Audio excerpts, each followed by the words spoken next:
big topic of conversation here at IP Possibilities is cybersecurity and the NIST framework, and we have Jesse Ward with NTCA. Jesse, yesterday you moderated a panel on the framework. Why don't you give us a quick overview of that, and then we'll talk about one of the panels that you attended too. Sure.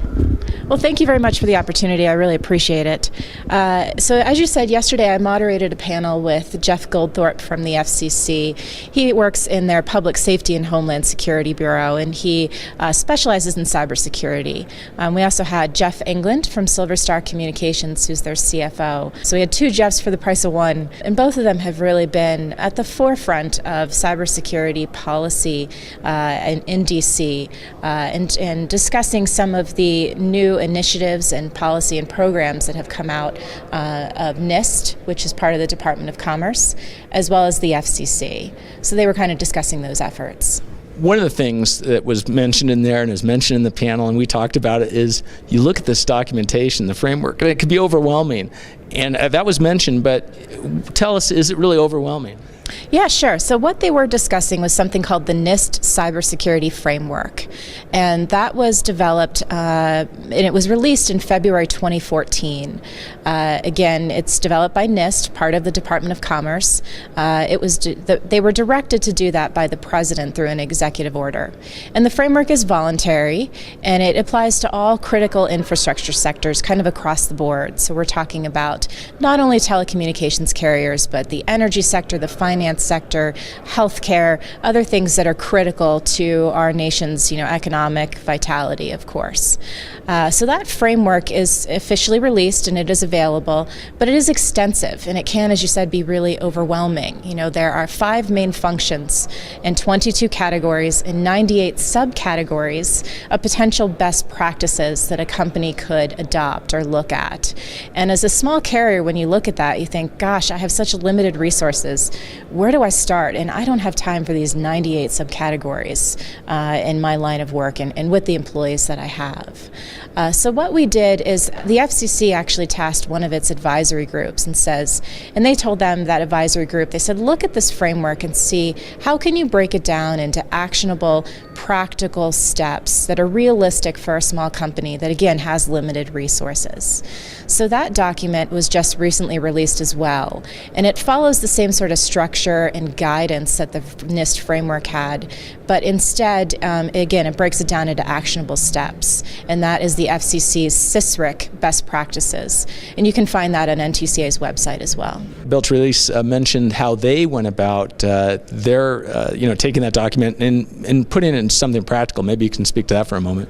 Yeah, sure. So today we actually had a panel that spoke to the operational and technical aspects of cybersecurity, particularly looking at the framework, the NIST framework, and the CISRIC, FCC guidance. And we had 2 operators on that panel, Bill Trelease from Delhi Telephone in Delhi, New York, and Kathy Whitbeck from Insight in Wisconsin.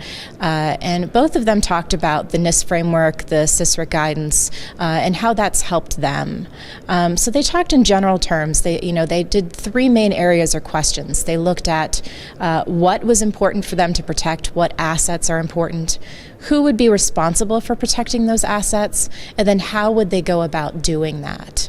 One of the things that Kathy said is that 85% of attacks right now, there's some new data out of the insurance industry, but I think it's about 85%, you won't know about. Someone externally is going to come in and knock on your door and tell you about. She also said that about 70% of attacks are actually from known vulnerabilities. So if you're following some of the data and some of the threat indicators that are out there, that's where you're going to be attacked, and those are the important places to put your resources.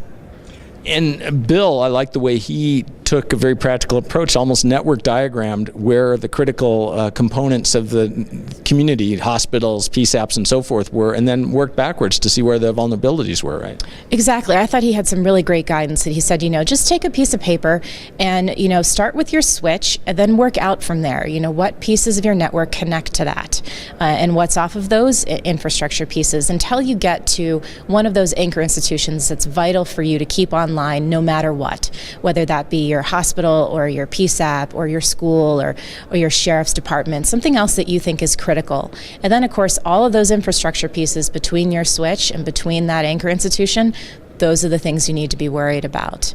And that's something that, the NIST framework and particularly the CISRIC guidance tried to do is, where do you start? You can't protect everything in your network, including your customer premise equipment.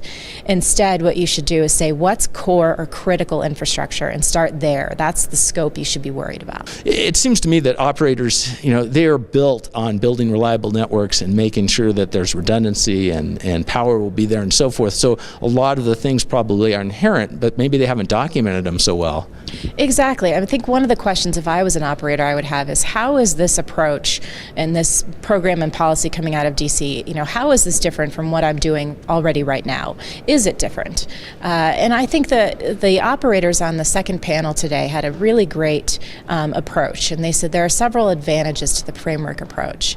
One of them is that the framework provides guidance about how you can document this.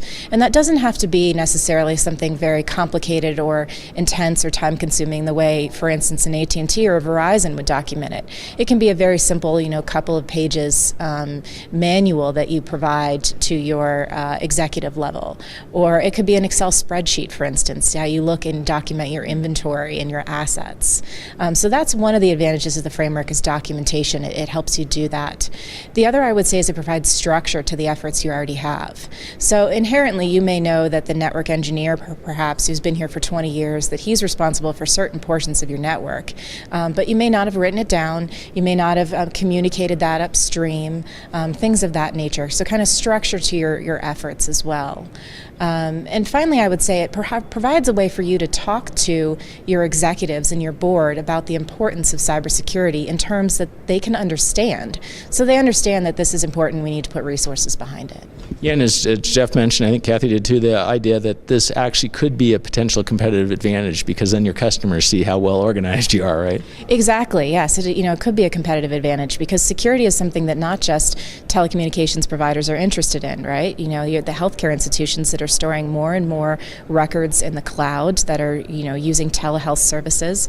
The financial sector, the same way. Those clients are going to be interested in security. And of course, your average customer is. I want to know that my email and, my photos and other things are safe and are backed up in a safe, secure environment. So that can be, a real competitive advantage for your company if you can show that. Great. Well, Jesse, I really appreciate your time today. Thanks. Thank you very much.